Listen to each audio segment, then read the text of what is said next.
এই যে আপনারা একটা ঘোড়ার গাড়ি দেখতে পাচ্ছেন, এটা হচ্ছে আমরা গ্রামের রাস্তা দিয়ে যখন ঘোরাঘুরি করতেছিলাম, তখন এই ঘোড়ার গাড়িটা আমাদের সামনে চলে আসছে, মালবাহী একটি গাড়ি। তো আপনারা এখন যে দৃশ্যটা দেখতে পাচ্ছেন, এটা হচ্ছে গ্রামের একটি দৃশ্য। আমরা যে রাস্তার উপর দিয়ে যাচ্ছি, এই রাস্তা হচ্ছে একদম মাটির রাস্তা, পিচ ডালা হয় না এই রাস্তার উপর দিয়ে। দেখেন কত ভাঙ্গাচোরা একটি রাস্তা। সাধারণত এইরকম রাস্তা গ্রাম ছাড়া শহরে বা অন্য কোনো জায়গায় পাওয়া যায় না।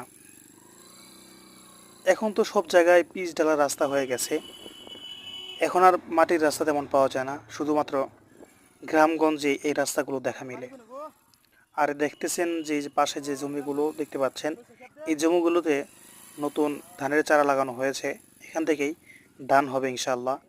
কৃষকরা ধান লাগিয়েছে। আল্লাহ তাআলা এই ধানে বরকত দান করুন।